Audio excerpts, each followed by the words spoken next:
Hello, dear students. How are you? How things are going? I hope that you and your families are all well. We are sorry that we found ourselves in such a situation, but I think we have to go on with our education. And it's nice to meet you again and to be with your teachers and to discuss the things you should discuss in your classes. Actually, as I remember, the last thing we were talking about before we were interrupted was stanza forms and the significance of the stanza in English. And if you remember, we said that stanza in English is rule governed. That is, there are rules that govern the use of stanza in English. We discussed the couplet, the triplet, the quatrain, the quintet, the sestet, the septet. The ottava rima was the last thing we stopped before we discussed. I think today we will resume our discussion of the stanza starting from the octave. If you remember, when we talked about the sestet, we said that the sestet and the octave are the two significant stanza forms that we deal with when we have what we call the Italian sonnet. The Italian sonnet, as you know, consists of 14 lines. The first stanza form is known as the octave, and the second stanza form is known as the sestet. Today we will start with the octave. Now, what's the meaning of the octave? The octave is a stanza form that consists of 8 lines. Now, does the octave have a certain rhyme scheme? Well, yes. The octave has the following rhyme scheme. It's A, B, B, A, B, B, A. In the octave, the poet who writes an Italian variety is supposed to discuss the problem that he suffers from in the octave. And what's the problem? As usual, the sonnet is a love poem. So the problem of the poet is that he fell in love with a woman of extraordinary beauty. This woman is unreachable and inaccessible, and therefore the lover suffers in her love. He tries to make her or to convince her to requite, or let us say reciprocate his love, but as part of the Italian tradition, he fails to make her reciprocate his love. So in the sestet, he is supposed to give the solution to the problem. So the octave poses the problem. The sestet has the solution. Usually the octave speaks about the extraordinary love of the beloved woman and her coyness, or let us say her reluctance in accepting his love.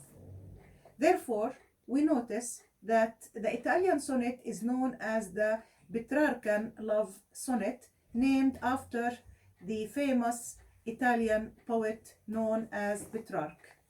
Petrarch was supposedly in love with a woman known as Laura. You know, in our Arabic tradition, we have Qais wa Layla, we have Jamil wa Buthayna, etc. In the Western culture, we have the lover Petrarch and his beloved lady Laura. So often the poet discusses his suffering in the love of his lady and her unwillingness to reciprocate his love. Now, the sestet is the part where the poet talks about the solution, and the sestet, as we have already said, has the following rhyme scheme: CDE, CDE, or CDE, DCE. Another rhyme scheme could be CD, CD, CD. Now, is the octave the only stanza that has 8 lines, or do we have another variety? Actually, we have another variety, and this variety is known as the ottava rima. The ottava rima is a variety of the octave. And actually, we cannot call the stanza an ottava rima without having a specific type of rhyme scheme. The rhyme scheme of the ottava rima goes as follows: A, B, A, B, A, B, C, C. So this makes 8 lines. This kind of stanza is a variety of the octave that was introduced by the famous Renaissance poet Thomas Wyatt.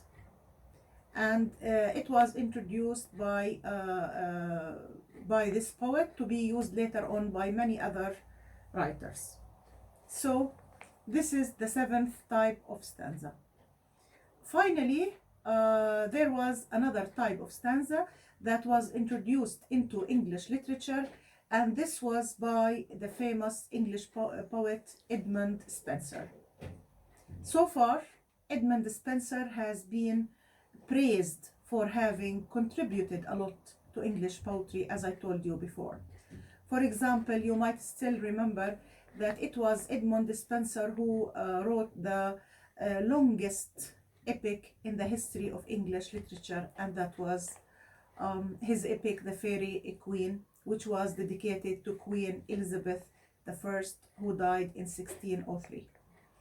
This poem was supposed to be a revival of the values of knighthood, and Queen Elizabeth was honored to be the woman who gives the knights their tasks they embark on to hit 2 birds, as we said, with 1 stone.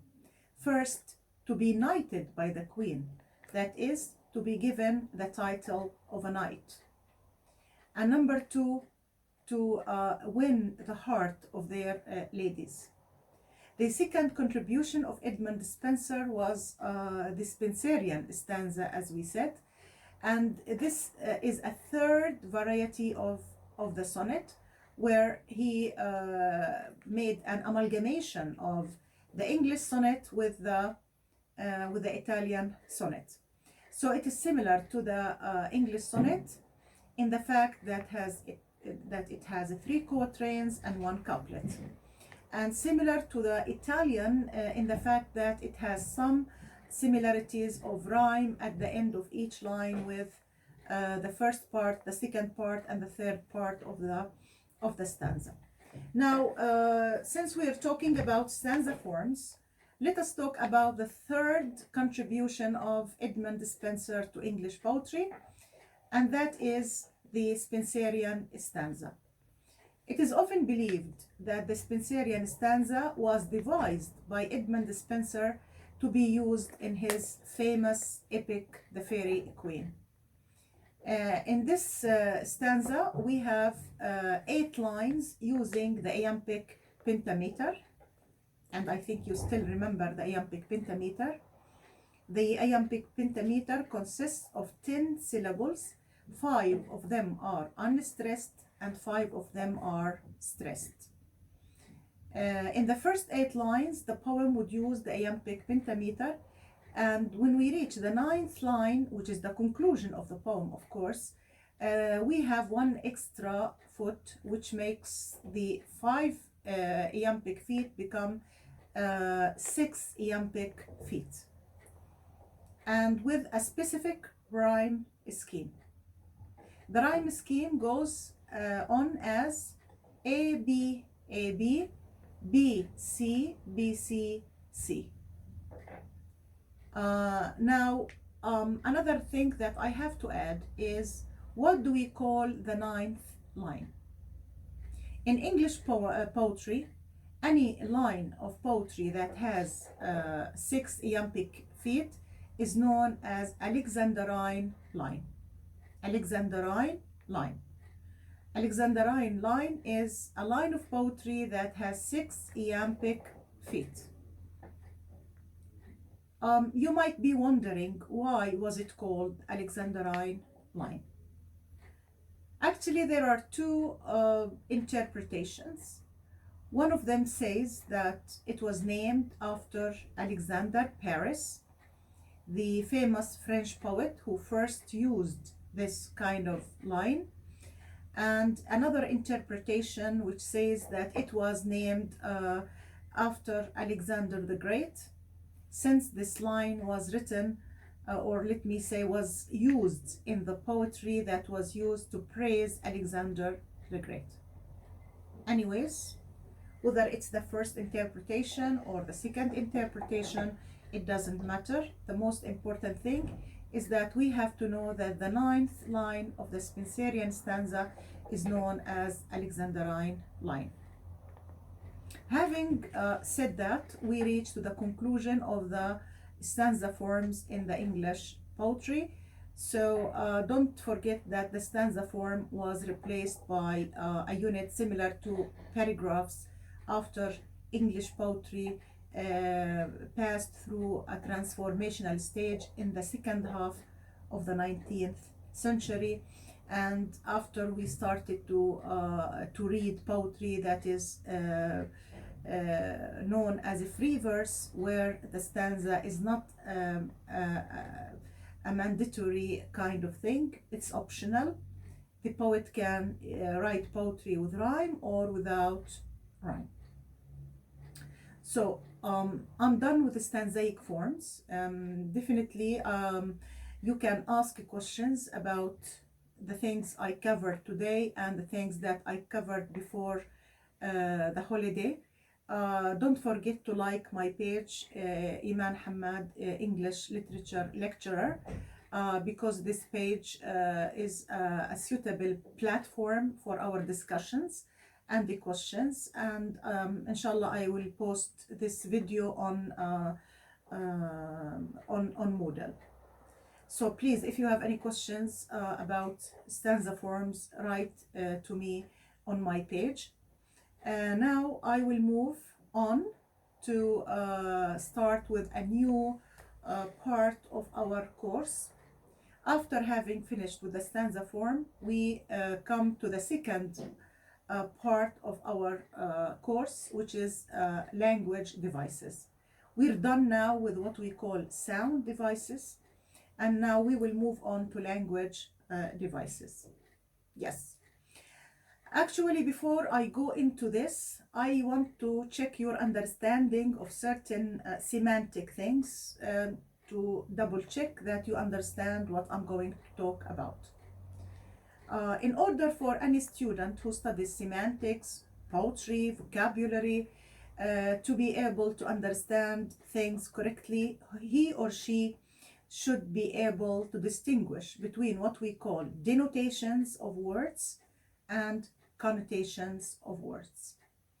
Actually, if we think of any word that comes to our mind, whether it's English, Arabic, French, or any vocabulary item, we have to know that there are two things to consider. First, the exact meaning of the word as we have it in the dictionary or in any dictionary.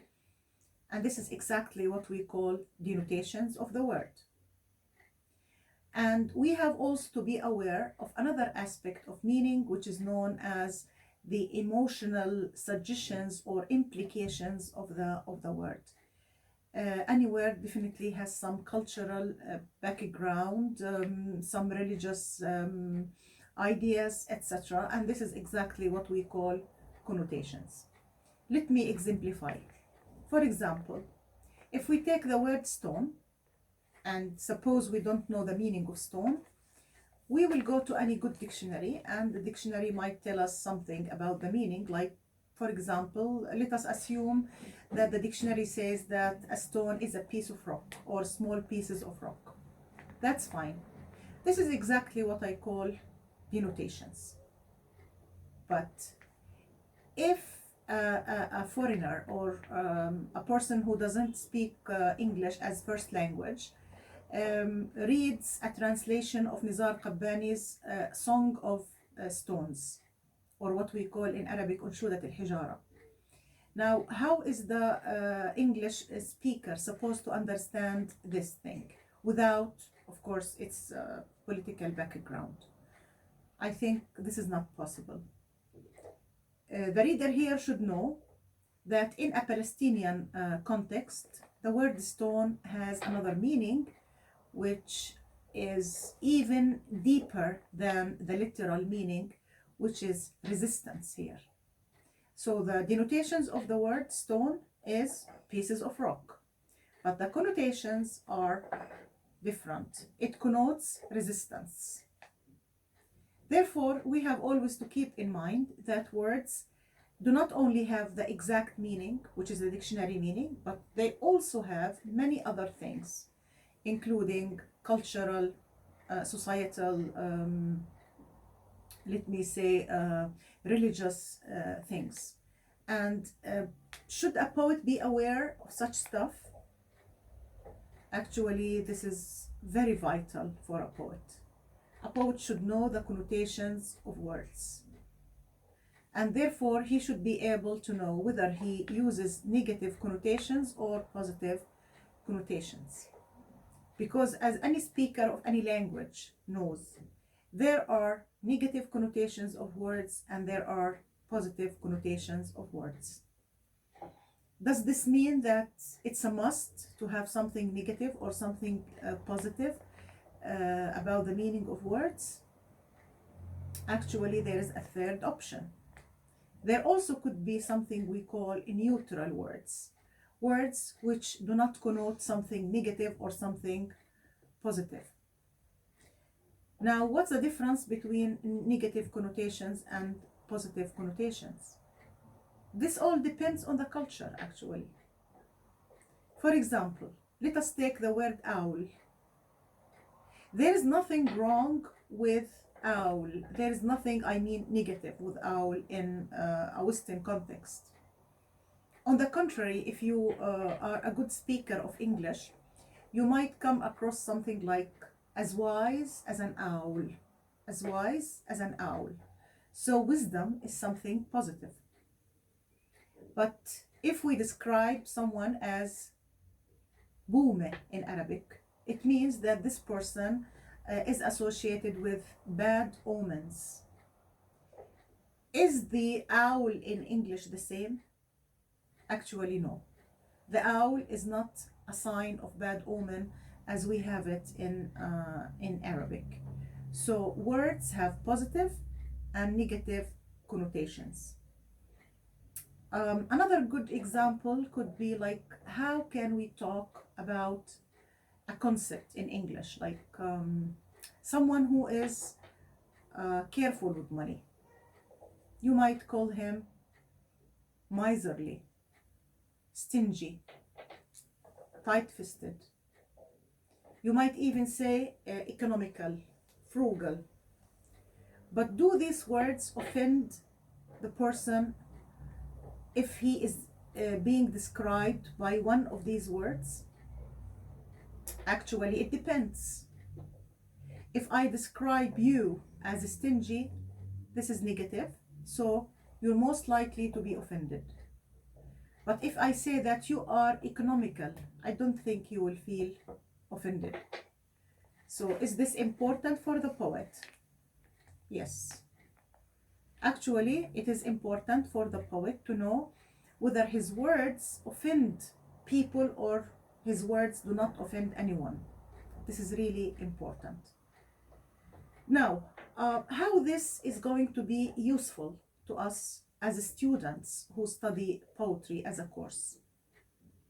Actually, we are going to study similes, metaphors, hyperbole, synecdoche, metonymy, oxymorons. We are going to study many language devices, so we really need to know to what extent has the poet been successful in his employment of vocabulary items in his figures of speech. Because, there are people who fail most of the time to use a certain word in its appropriate context. On the other hand, there are people who excel in using words exactly in the suitable context. So this is a tool that we're going to use to see to what extent has the poet succeeded in communicating his meaning, whether his simile is successful or unsuccessful, whether his words are offending or not. This is something we will be doing for the coming month.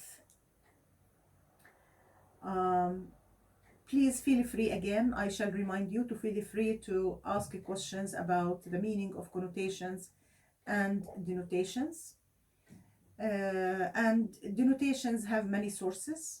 One source could be your culture, your religion, your likes, your dislikes, your emotions, your experiences. We get connotations from these sources. Definitely, the poet is also a person, an individual, who is exposed to all these sources of connotations. And in order to make things clear, let us say that connotations and denotations are important for the poet's use of figures of speech. The first figure of speech that we are going to deal with is simile. And definitely the word simile brings into memory the word metaphor, because both are forms of comparison or some sort of analogy. So let me start with page 44, simile and metaphor. Actually, the word simile and metaphor are related, the words I mean, simile and metaphor are related to figures of speech. And the question is, why are figures of speech used? Can we say that figures of speech are solely and only a sort of decoration in a poem? Is it merely an ornament, so to speak? Or are they functional? Actually, a good poet would use similes and metaphors in a very functional way, let me say, rather than as a kind of ornament. Some critics argued that using figures of speech is supposed to compensate for the inadequacy of language. Inadequacy of language, remember. It seems from the claim here that language itself is inadequate, and that's why we use figures of speech. I think this is very much similar to what we call gestures. Why do we have gestures, and why do we have body language? It's because language itself as a form of verbal communication is not enough. We need to use body language and gestures. Similarly, if you just think deeply about many of the things we say in everyday life, you will notice that it is rich with figures of speech. Like when you say as wise as an owl, it's a simile. He looks as if he swallowed a lemon. Again, there's a kind of analogy here.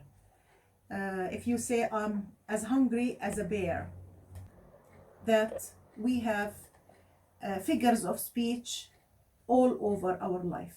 Our life is full of figures of speech. If we start with simile, simile reminds us of the word similar. Simile reminds us of similar, which means that I liken something to something else.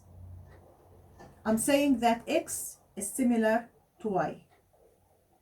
But notice, I'm saying similar, not identical. Similar, not identical.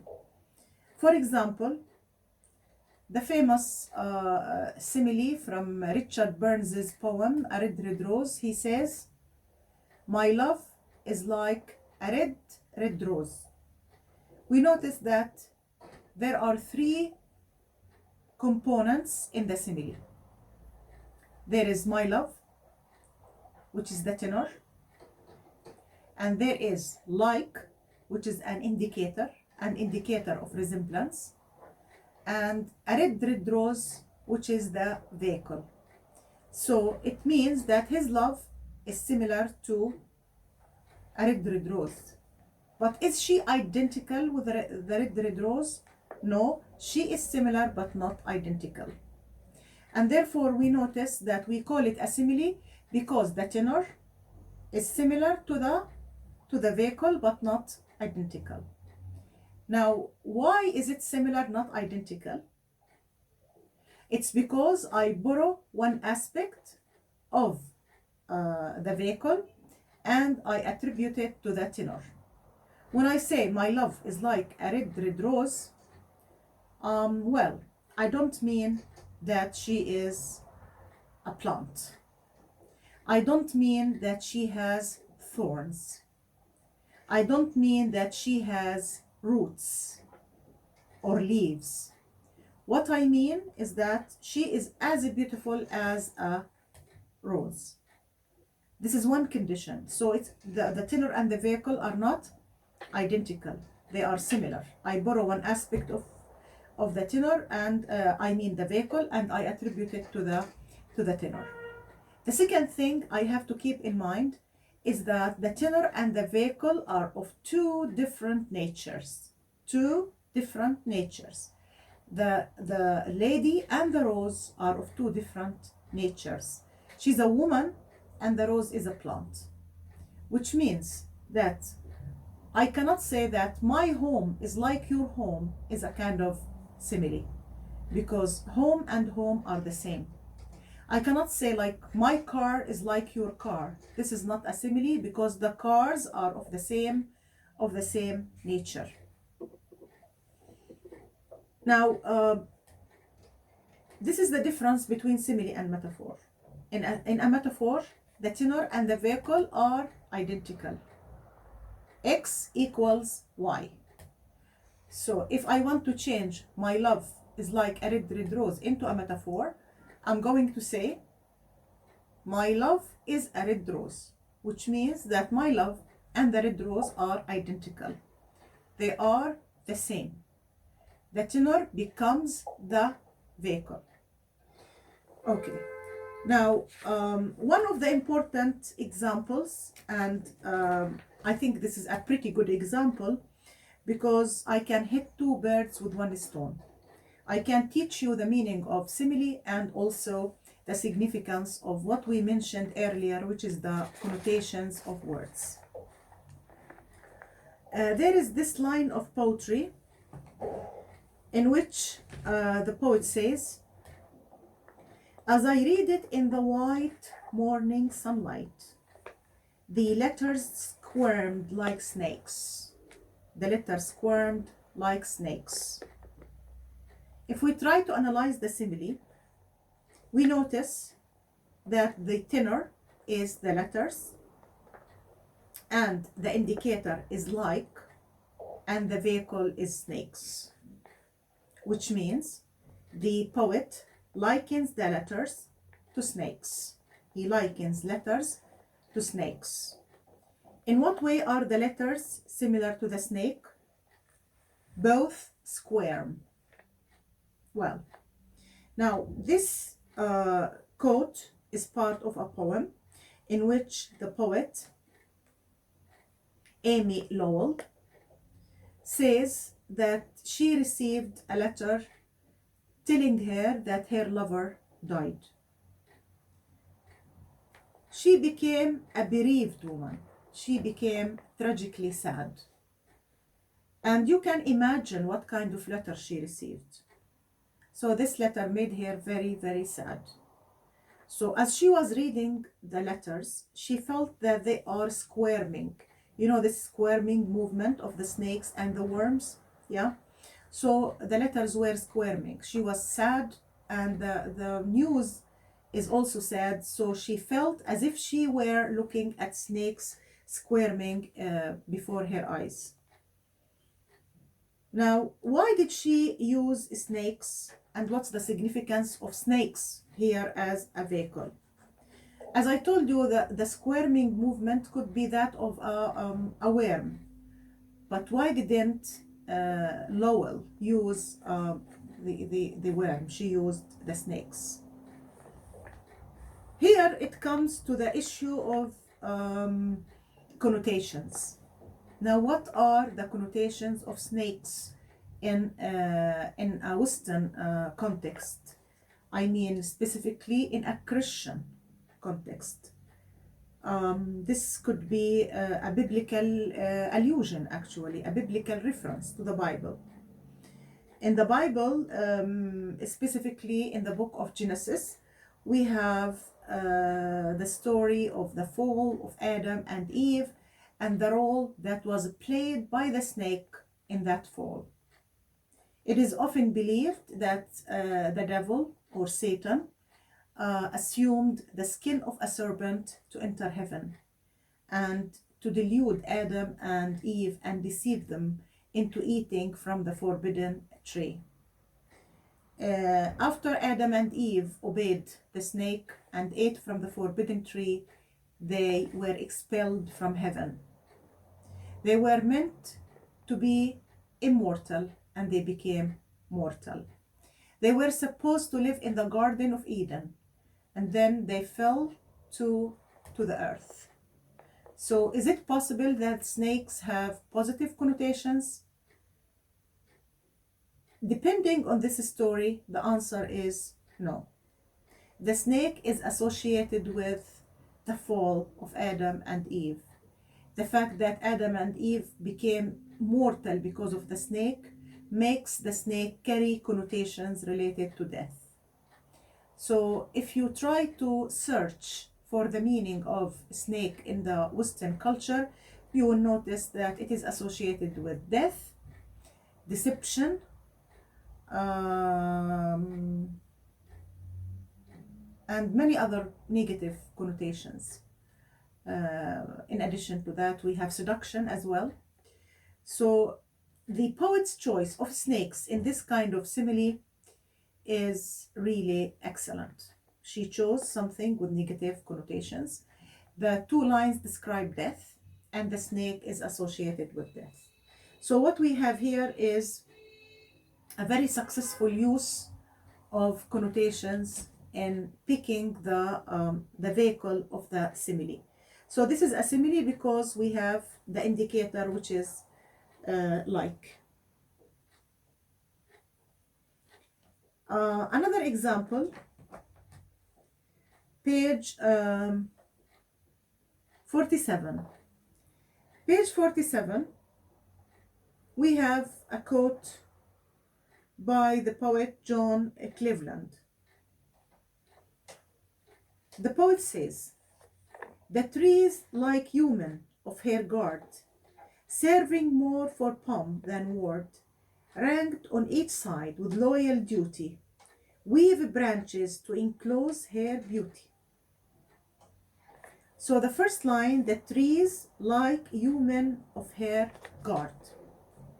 We notice that if we want to analyze the sentence into tenor, vehicle, and indicator, first, the trees is the tenor, like is the indicator, and human is the vehicle.